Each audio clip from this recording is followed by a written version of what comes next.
We're going to talk about the formula for personal and professional, now check this out, sustainable success. Sustainable.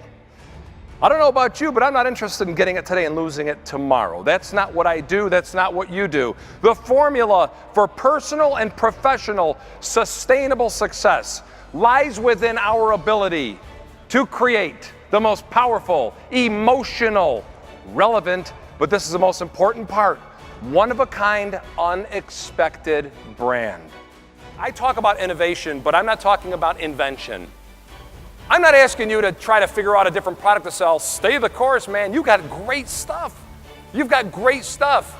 I'm asking you to innovate in service. I didn't invent speaking. People have been speaking since the beginning of time. I'm innovating the speaking business. You didn't invent windows and siding and doors. I'm asking you to innovate how you sell those things. Steve Jobs didn't invent the PC. He didn't invent the tablet. He didn't invent the cellular telephone. He didn't invent retail shopping. He innovated how all those things happened and the experience we got from them. And you want to know how? Because he never said, hey, can we make a computer cool? He said this. Every time he innovated, this is the one thing he said. How can we change the world? And the one thing you want to ask yourself every single time a customer walks into your place is this. How can we change their world? They're living the Harley life. And man, you want to talk about a group of brand evangelists? Holy mackerel, these people have the Harley logo everywhere. Hat, shirt, jacket, belt buckle, boots, wallets, key rings, coffee mugs. This is documented, swear to God, documented fact. Some of the top corporate executives on the globe have the Harley logo tattooed on their butts. They do. Oh, you think that's funny? You think it's cute? Let me tell you something. You figure out a way to get your customers to tattoo your name and logo on their butts, then you've made it. That's the brand you want. And every single showroom was exactly the same. Not the way they looked, the way they acted. Here's what I mean. We'd walk in every time. How are you? How can I help you? How can you help me? Well, we're looking to remodel our kitchen. Wonderful. Let me go get some brochures. Do you have any idea of color? How big is your kitchen? Do you have a budget in mind? Bam, every time, bam. It was like after about 6, 7, 8 of these, it was like, how can I help you? Wah, wah, wah, wah, wah, wah. That's what I heard. Now, the other thing is every time we walked in, the person walked right up to me, ignored my wife. Every time. Now we walk into this place, this slight little guy named Steve walks up, walks right by me, ignores me, shakes my wife's hand. Good idea.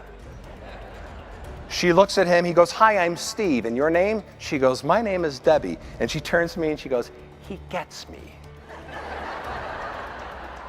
Apparently I do not. You saw a lot of wonderful vignettes. And one of the ones that I saw, which I thought was really kind of telling, was a gentleman named Alan Schlangenbach, or whatever his name is. He seems to know a whole lot about a whole lot of stuff, doesn't he? I just may consult with this young man. Alan said this, you're okay, I like you. He said, I like you, but you know what? You haven't blown me away. He said, what you've done is you've managed my expectations. You've managed my expectations. Here's a definition of customer satisfaction. Here it is. I have an expectation. For whatever reason, you have called me, you have advertised, I've heard it from other people. I have an expectation of what it is you as Delta Airlines is going to do for me. Now, you can go bam and hit it here, bam and hit it there, or bam and nail it. And actually hit my expectation. You know what you just did? You made me a satisfied customer. I'm going to say this right now, and Tim, I don't know enough about the marketing materials that you do produce, but I'm going to say this. If you have anywhere in your lingo, anywhere in your materials, anywhere inside of you that says, our goal is to satisfy the customer, get rid of it. Get rid of it. And I'm telling you why. That's not enough. That's not enough. You think that satisfying a customer is good enough? No way. You know what? Here's what happens. I'll be your customer if you satisfy me until the next best deal comes along. then I'm gone. If all you're going to do is meet my expectations, I'm gone. You want to take them from here to here, which is loyalty? Here's what you have to do. You have to shatter their expectations. Shatter them. Here's a definition of a cult brand. Their customers will blindly follow them. Blindly. They will without question do what they ask them to do, and without argument ever pay what they ask them to pay. Have you ever stood in line at Starbucks and heard people arguing, I'm not going to pay that? Never. People don't negotiate for Harleys. They wait in line for a year or two to pay full price. Why? Are these stupid people? No. These are some of the most informed, educated people in the world. Why then are they going, here you go, you bet? Here's why. Two reasons.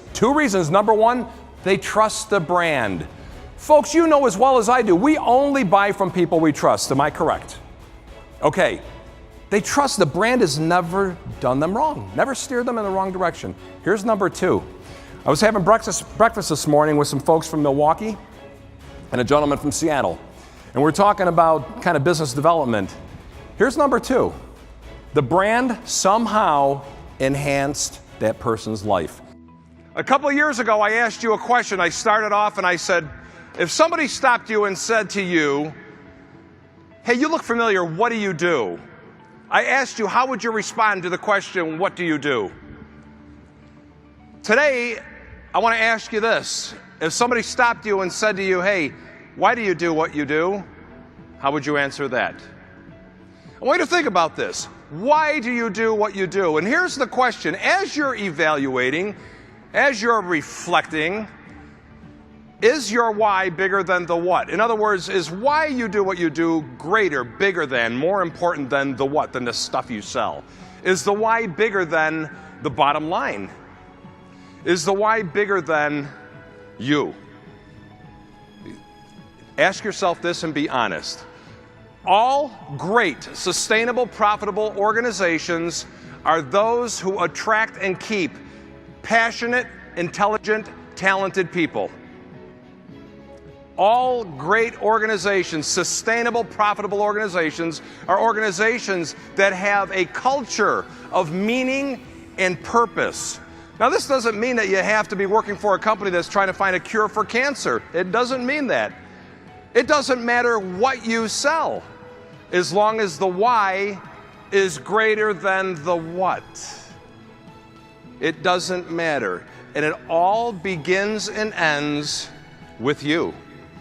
Great cultures, sustainable organizations, organizations surrounded by passionate, talented, intelligent people are all the result of leadership.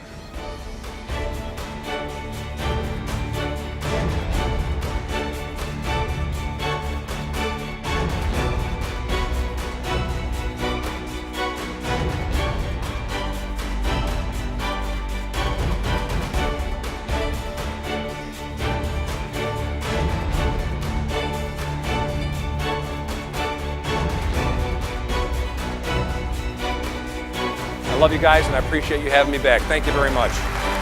Thank you.